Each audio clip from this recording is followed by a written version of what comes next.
How's it going, my friend? Welcome back to the Finding Direction podcast. This week, I'm sitting down with Aaron Alexander. And Aaron Alexander, to give you a little bit of his background, he is a movement coach. He is the founder and creator of something called the Align Method. He's also an author of the book called The Align Method.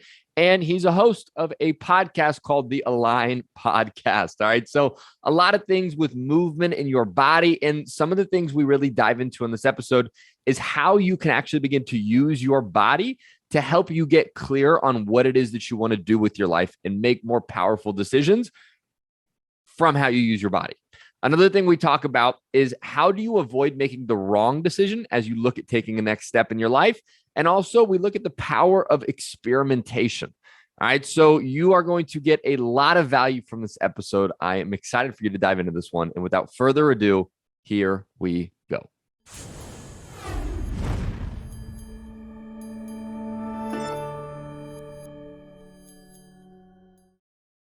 Aaron Alexander, welcome to the show, man. Thank you for being here. And I'm excited for our conversation.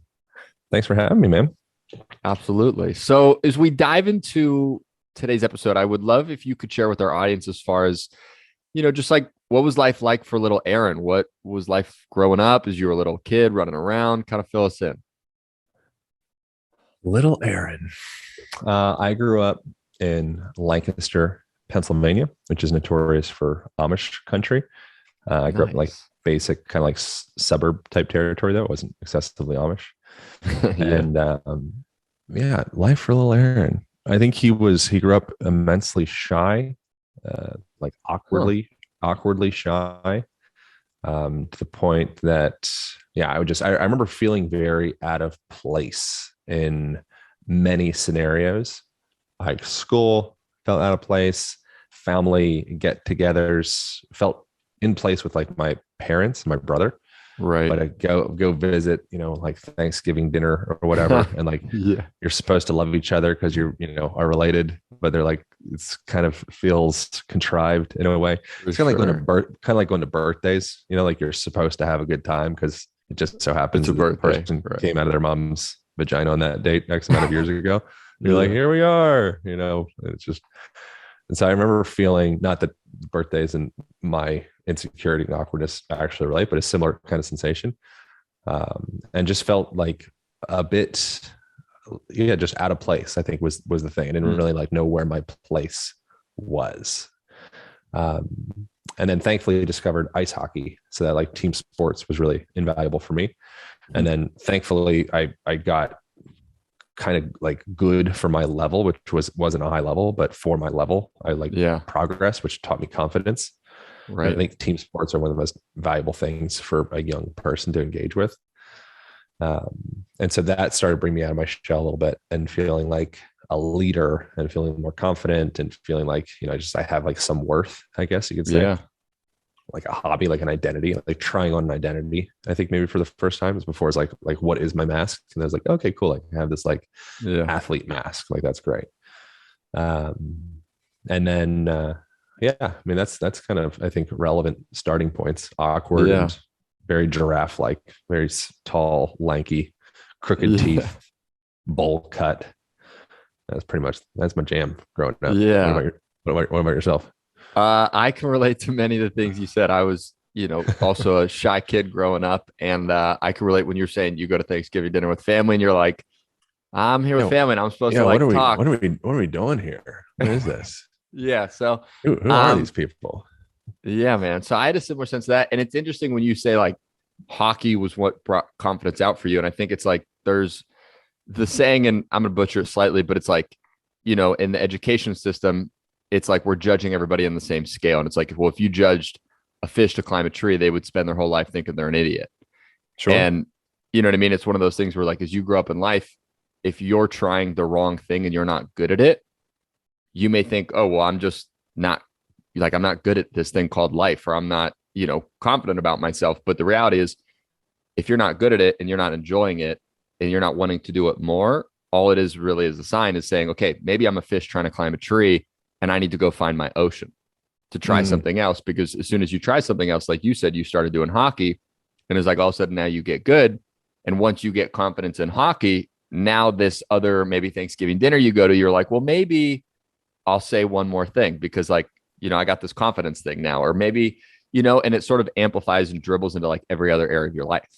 Yeah. Yeah. And I think, especially as a younger person, it's invaluable just to expose oneself to a variety of different people and cultures and activities and Yeah. styles of whatever your thing is, music or movement or art. Because you really don't, it would be weird if you just knew, depending on maybe your beliefs around like reincarnation or something. Maybe there are some people I think they like really do just know from a young Yeah. age, and their A like handful. path is written out for them. Maybe our path, all of our paths are written out for us. But some people do have like a strong intuitive hit of like what the thing is, and they just have Right. this guided, driven life. I think that's very rare. Yeah. That's not what I have experienced personally. I've had just like a mishmash, like a poo poo platter of various different things, and went through a period in my early to mid 20s where I would come winter time, because I was living in Colorado at a time for Nice. part of it, in Hawaii for another part of it. But when it would become winter, especially particularly in Colorado, I would just sell all of my stuff and travel for 6 months. And then once it got warm again, I would like come back to like home in quotations. Yeah.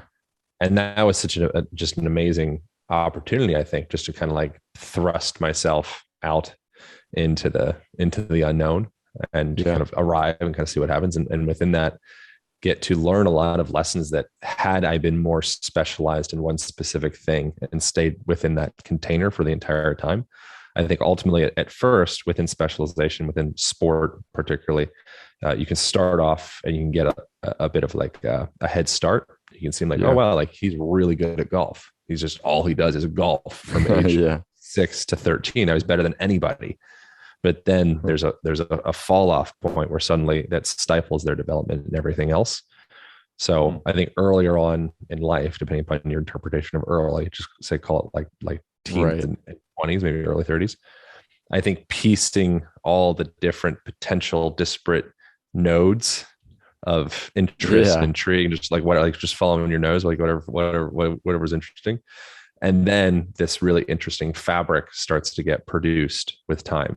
But if all you ever have is one little spot on the blanket, and you just Right. like, that's, you're just bright red, like that's the only color fabric that you have access to, then you just have a red blanket, which is fine. But I think there's also something interesting having a blanket with different patterns and Right. designs, and Yeah. but So culture, I think we get the lesson that to be a red blanket because it stands out more is yeah. of greater value. But ultimately, I think it's just different blankets. Like, what do you want your blanket to look like? It's an Yeah. important question. Like what the hell do you want your blanket to look like? Do you want it to like psychedelic colors? Do you want it to be like stripes, Yeah. very linear, structured type organization? Do you want it to be more sporadic, and kind of like ballistic, all over the place, unpredictable? Yeah. They're all just different blankets. It's, I mean, right. Your life is your canvas and you got to paint it or stitch it together. And I think, one thing interesting that you said there too is I think we almost have in society this culture of like fear of doing the wrong thing or fear of messing it all up. And so I would be curious your thoughts is like, let's say someone that's listening to this and they're going, I know, I want to change something in my life, but I'm afraid like, what if I make it? What if I go try this thing and like it's the wrong thing and I mess it all up and I, make the wrong decision? Like what sort of advice would you have for someone that's sitting in that place of going, I know I need to do something different, but I'm scared to do the wrong thing. Well, I, for whatever reason, have resistance around the term advice. But like my suggestion, or Yeah. what I would utter in that What instance, you would do. yeah, or at least like what my higher self would hopefully suggest to my lower self, Yeah. would be that I think this is very obvious. I almost apologize for saying such an obvious response. But by blocking oneself from doing a thing for fear of failure, or fear of being the wrong thing, or fear of whatever whatever it is, if that's the operating system that a person runs on, then you'll literally never do anything. And so there's a guy, he's a lion tracker. He's a buddy called Boyd Vardy, wrote a book called Lion Tracker's Guide to Life, I think is what it's called. Interesting. And he would call, when you're hunting a lion or tracking a lion, they're not hunting, they just are tracking them. That's it. But when you're tracking a lion, you're taking a group of people and tracking a lion, and you go into a cave or go into, some habitat, and you think that maybe there's lions in there, and you found the goal, and there's no lions in there. He would refer to that as the path of not here. And so it's like you're on the path, and by exposing yourself to the path of not here, it furthers your awareness of where you are on the path. And it's actually just amazing, gorgeous information to have access to. Like, oh, cool. Like, now I know that cave is not the cave.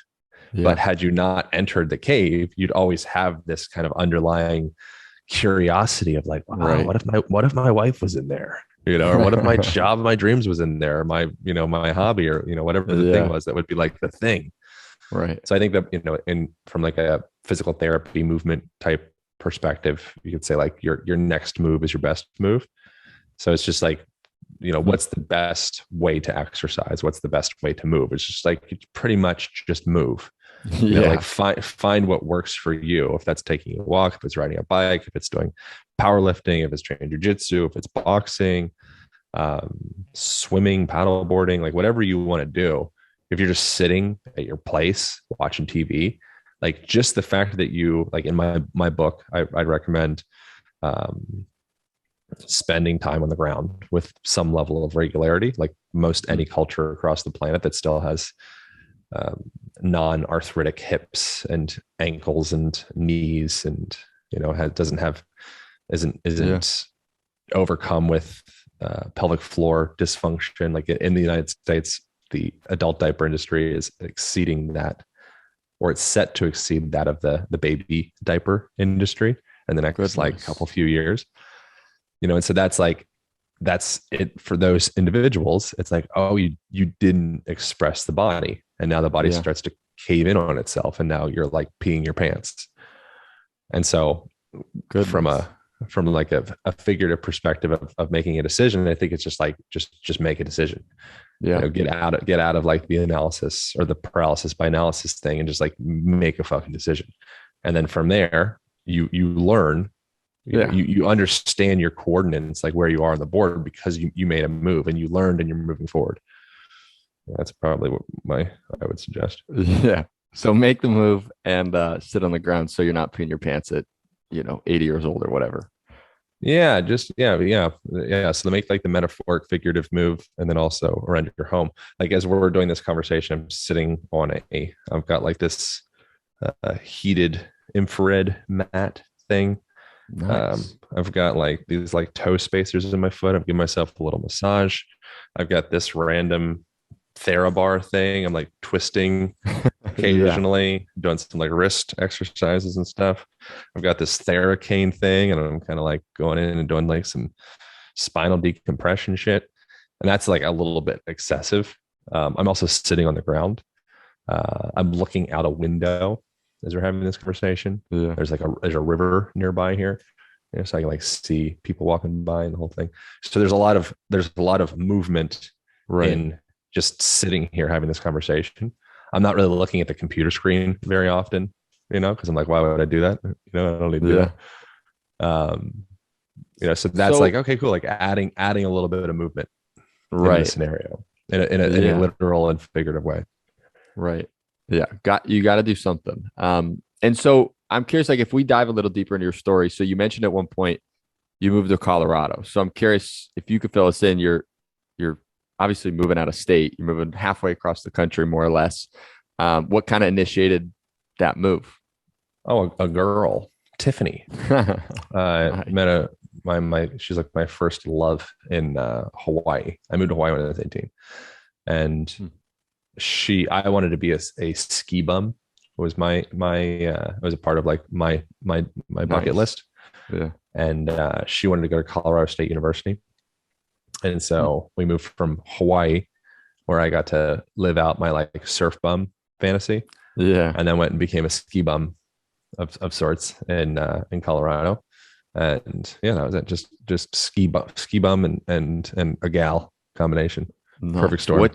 What's your favorite mountain in Colorado? I'm big snowboarder. So what was your mountain of Oh, choice? I got like the at the time it was the 5 Mountain Pass, and so we'd go up to like Breckenridge a lot, Yeah. um, Vale, Beaver Creek. Those are kind of the three that we go to a lot. A Basin was fun depending on Yeah. what day. There's more like steeper runs on it, but I haven't gone too much beyond like the Epic Pass, I think is what they call it. Yeah, that's the new one. Yeah. Very cool. Love it. So I'm curious then, if we keep going down your story, at one point do you start to realize that movement is a big part of your life and alignment and, kind of this, you know, like mission that you're on now? How did you kind of initially step into that? I would say I got super lucky because I was interested in like bodybuilding and fitness and sports and things of the sort at like a very young age. And so I was like training for a bodybuilding competition when I was like 16. And I got my personal training certification at 16, and I got certified to say sports nutritionist through whatever it was. It was like ACE or something. And so I was just very into that stuff. And I got a job at LA Fitness as a personal trainer. So I was like this, precocious 16-year-old kid with a beard, teaching adults how to do fitness. And so I'm very like immensely grateful and thankful that happened. My dad was quite into bodybuilding as well. He has a bit of like a very extreme personality, or he like can have extreme personality in good ways, but it can go multiple different directions. He ended up having it, and he's going like various different directions. He's in a great direction right now. Yeah. And so thankfully I was exposed to that very early. And so what I did essentially in retrospect is I kind of set an anchor on a thing at a awkwardly young age. So I've been a professional personal trainer since I was 16, like paying taxes as a fitness coach, which is very convenient. And then in having that main thread, so cool, mind body relationship, fitness, like biohacking, whatever, like all that shit has been my interest since I was like 14 years old. And then within that, there was other different colors on the tapestry that I would pursue and explore. I cooked in a kitchen for a while, or a couple of different restaurants for a while. I climbed coconut trees in Hawaii is like a take down like the palm branches and all that stuff, and the coconuts. Did construction, did like all sorts of different professions. Traveled, was just like a vagabond, no job. Went to massage school, went to Rolfing school, studied a bunch of different modalities of manual therapy, kind of defined manual therapy as like one of my like main specialties. Like that was like, learned that was something that I was like kind of uniquely adept at upon learning it, which was interesting. And again, it's just like following kernels of like, oh, interesting. Like it seems like this thing that at first you're really uncomfortable with, you're doing it just to be a better trainer. There's something here, and the teachers are kind of like, oh, like you're kind of really good at this. Like, this is this is the thing. I think it would be great if you kind of kept going in this direction. And the only way to bump into stuff like that would be to expose yourself to a lot of different things, or for me to, expose myself to a lot of different things. And so I had a main thread of manual therapy, physical training, kind of like, physical coaching type mainline. And then a lot of different sporadic random stuff that then, because I had a main line, not that a person needs to have a main line anytime soon, but because I had that, everything that I would do that seemed like a totally like disparate, non-associated connection or lack of connection, I could tie back to that main thread that I kind of defined. And so I would say I got very lucky in a sense that fitness, health, wellness, like human performance has been a thing that I've identified with, for the last 20 years. Yeah. I think it's interesting too, because I heard you saying there you're like at construction for a little bit and like things that I think from someone hearing would be like, okay, how does like that do with, physical training and like biohacking and all these things? But I think one thing that's really interesting that everybody can get from this, and I've seen in my own life as well, is like sometimes you'll do the most random things in your life just to try something. And you Mhm. feel like it has nothing to do with anything that you want to do. And then eventually, once you start to like get more in alignment with your purpose, you go, oh, the reason I did that is because it actually gave me this skill, which helps me now do the thing I'm doing. And it's like, there's always something you can get from the thing that is not your thing that will Of help course. you with your thing.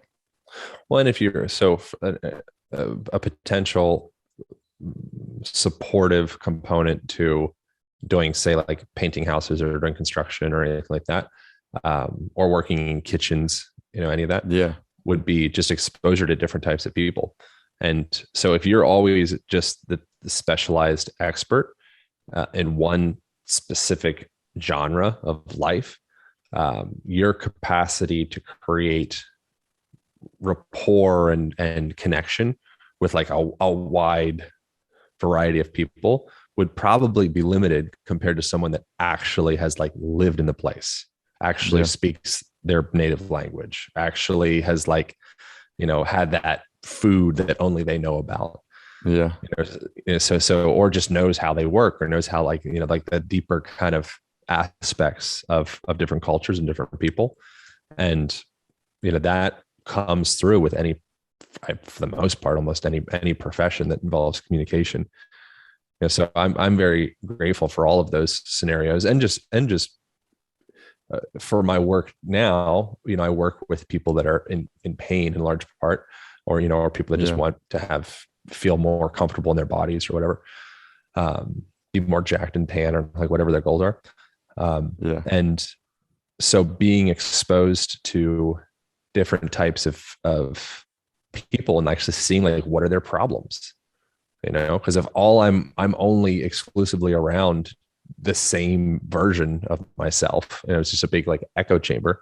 I'm Right. really misinformed as to like what's going on in the world to actually understand like what are the problems that people are having. So I'm very grateful for all of that exposure for sure. And I'm like, I'll happily re-expose myself to any scenario. Like I prefer for things to be like wildly different on occasion. Hmm. Very interesting. So let's say someone's listening to this, and obviously now you're doing a lot with movement, body alignment, all that stuff.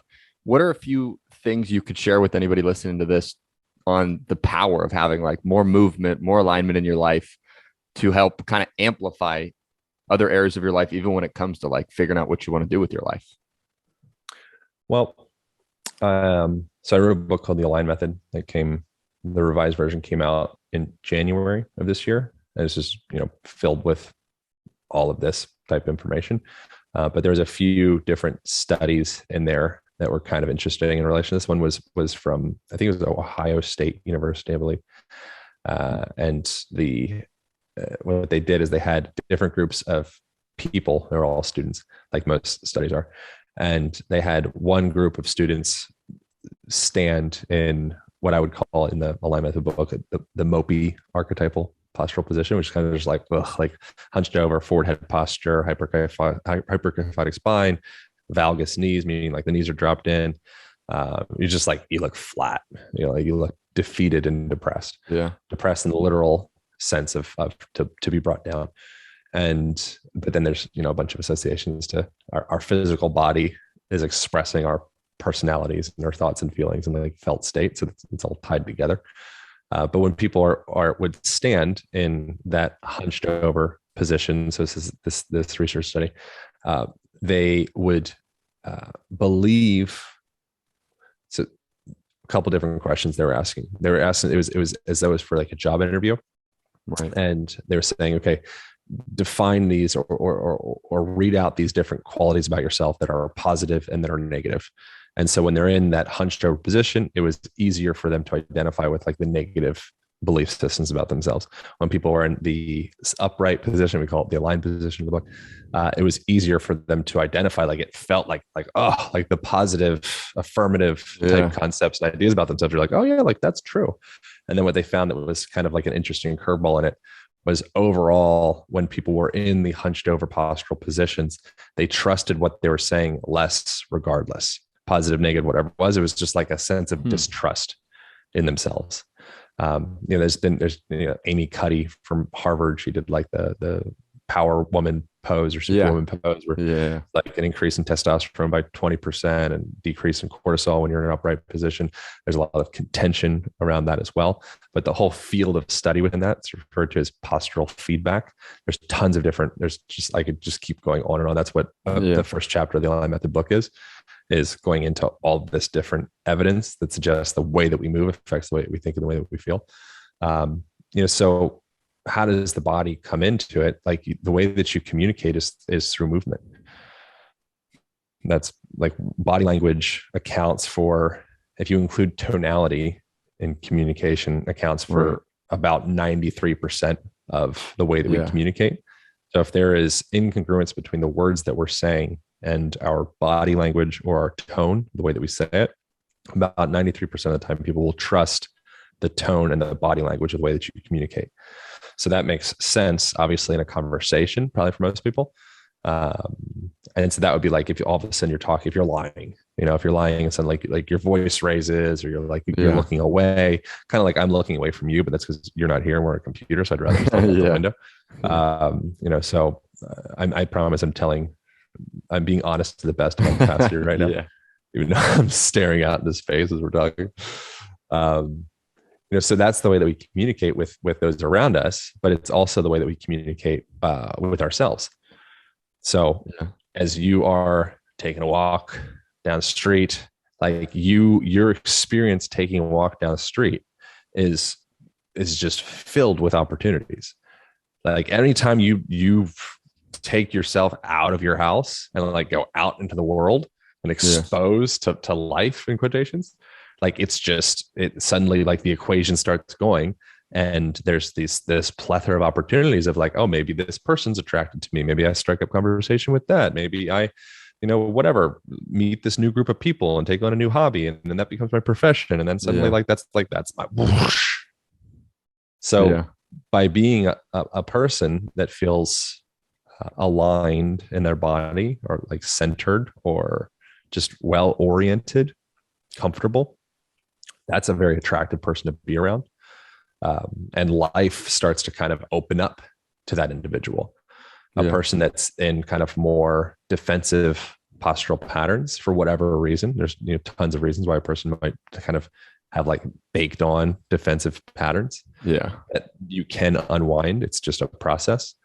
And it would behoove most any person to unwind that for the sake of your own physiology and endocrine function and communication skills and just relationships and athleticism and ability to derive leverage from your joints and just everything, longevity, all that.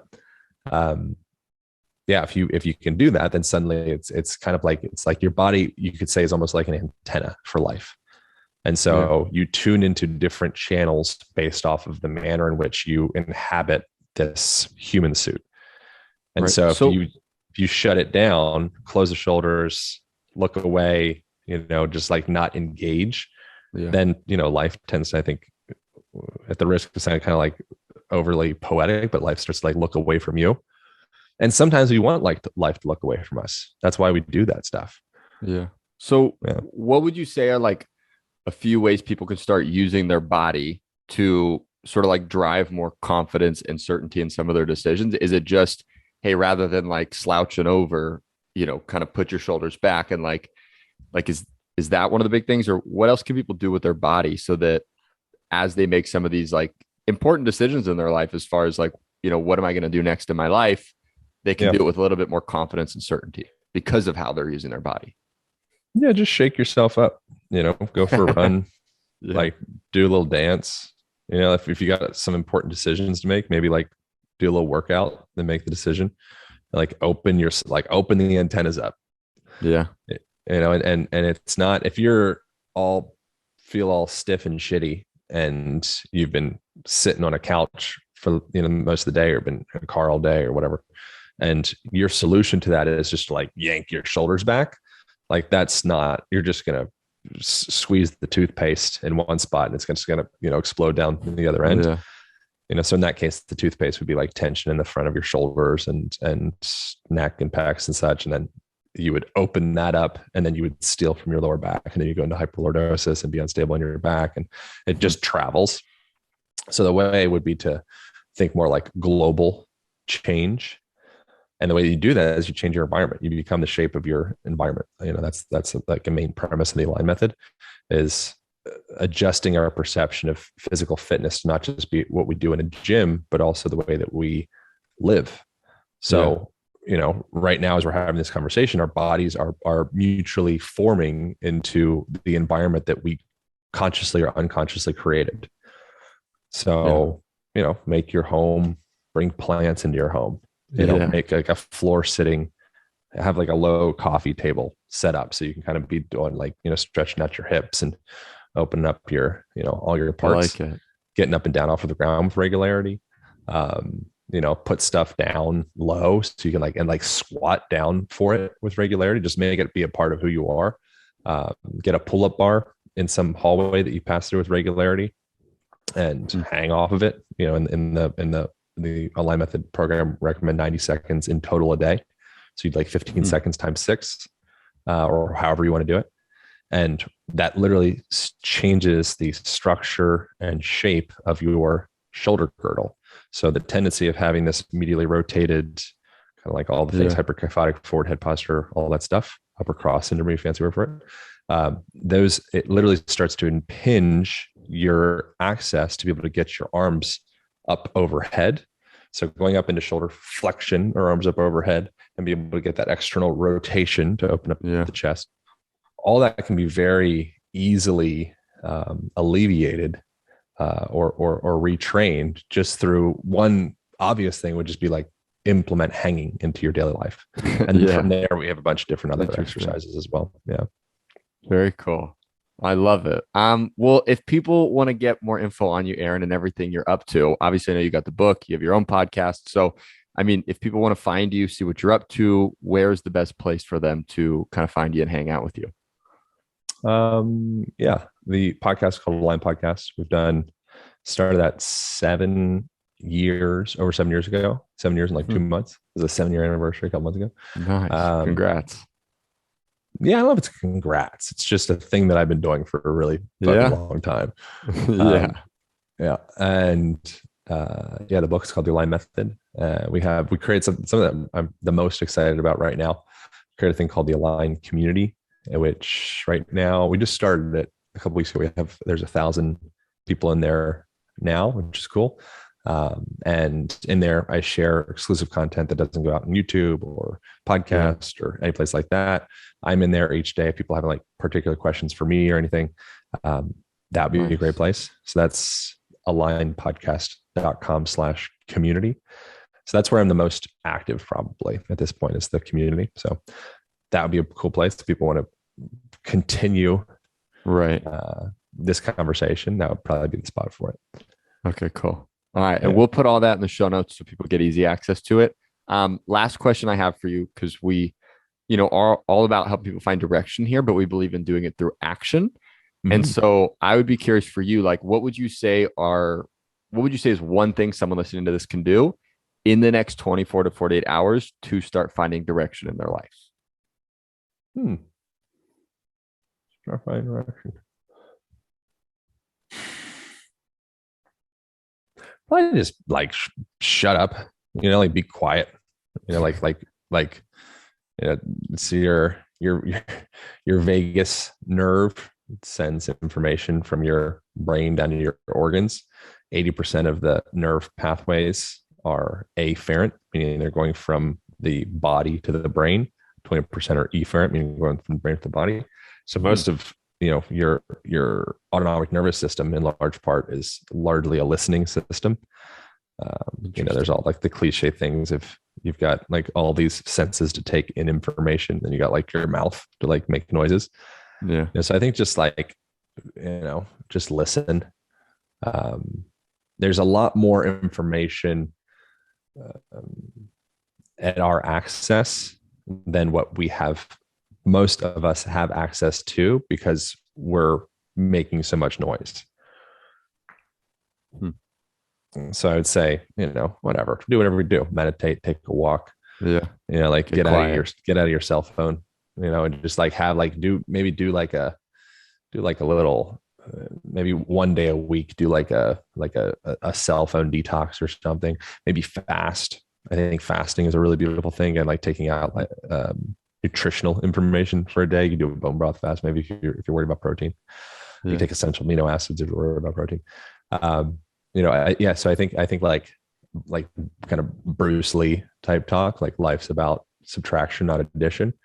And there's likely for most of us many more answers in the reduction than there are in the addition. Beautiful.